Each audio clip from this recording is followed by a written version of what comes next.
everyone for this session on the DSA. So I'm Guillaume, co-founder of Step, and I come with our head of public policy. The DSA is a big change in internet. We are waiting for it for 3 years.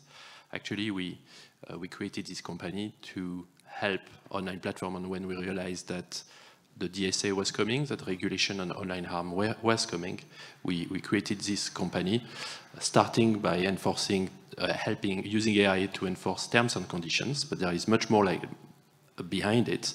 We're waiting for it. On last 17th of February, this started. And I will let our head of public policy, Kieran, to give an overview of what happened since now a month.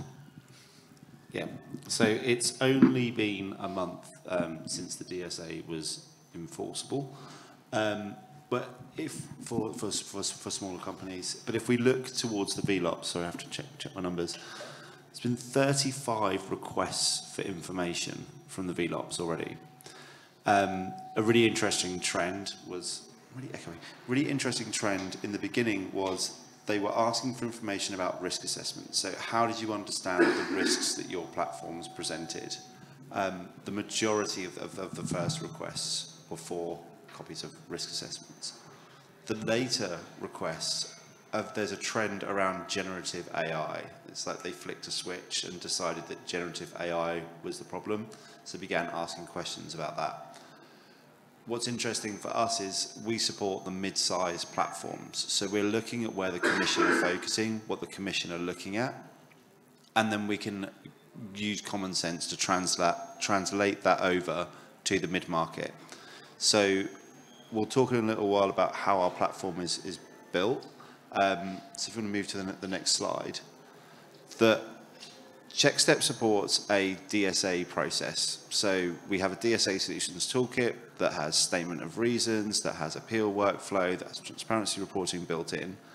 And when we started developing this solution over a year ago, we started with risk assessments. That's not just because of my privacy background, but it's a common place to start, common sense place to start, in that if you have to have platform policies to address unwanted content, how did you understand that that was going to be an issue? What's the first thing a regulator is going to ask for? Even though risk assessments aren't mandated for non-VLOPs, it's the sensible place to start. So we built this Virgin Media style infinity loop that's, you conduct your risk assessments, you understand what risks there could be on your platform. Then you configure your moderation platform, your AI, your statement of reasons, your appeal workflows, and then you enforce and run that. You run the appeal flow.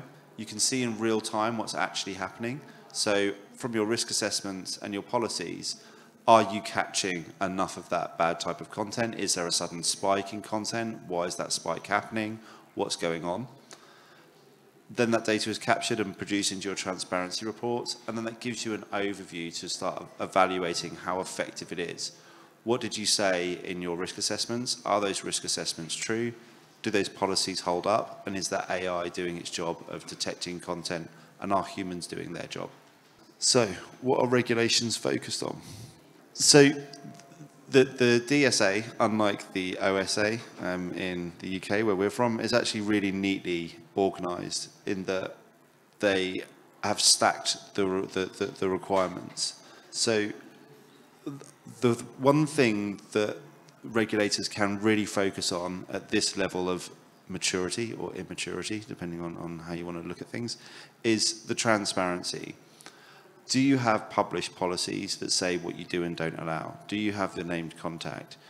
Are you able to facilitate appeal workflows? That's such an easy thing to see from an outside perspective. Where that transparency is really going to follow through is actually in the transparency reporting. Do the number of notices that you're sending to the transparency database for statement of reasons match ultimately what's on your transparency report?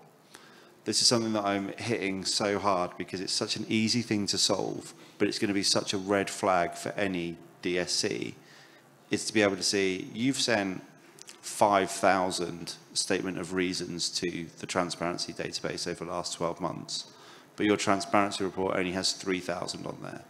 That discrepancy is going to open that door. So get your transparency right. So when we talk about appeal flow, this is screenshots from what we've built at CheckStep for the compliant appeal workflow. So we start off with a statement of reasons. Neatly organized, this is the content. It will tell you it was detected by AI and actioned by a human, or it was detected by a human and actioned by AI. The content was illegal, or it wasn't consistent with the terms of service. It will then tell you the policy that you violated and give you the route to appeal. Really easy route to appeal. You can have free text, or you can have a drop down. Most of the time, people are going to write, this is silly, I don't agree with this. So that's always a default option. We're still waiting for out-of-court dispute to be settled.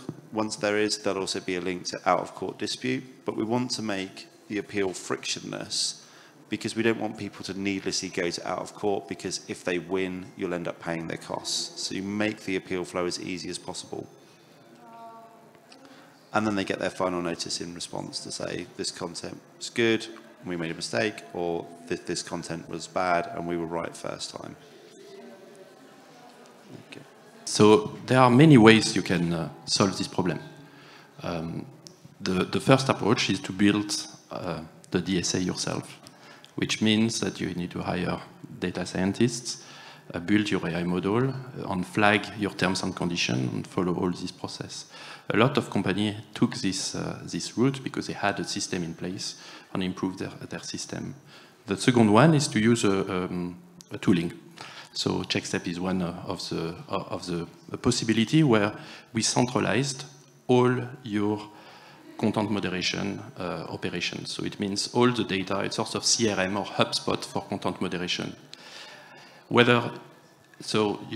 the content comes in, AI flags it through a series of generative AI classifier we mentioned just before, CSAM detectors, hash matching. It can also be deepfake detectors that are going into not really a marketplace of AI system, but more like a generative AI hub. Then there is a human review side of it, where you need to train your human moderators. You need to be sure that they are consistent and they can explain every single decision they are making. And it's not enough, they take a large cognitive load, so there is a lot of UI design choices that needs to be made. So you need a front-end designer to be sure that what you're building is something that they can work in 24/7. And finally, this is all these compliance tools at the end that Kiran just mentioned. And so this is the second approach. You use a tooling.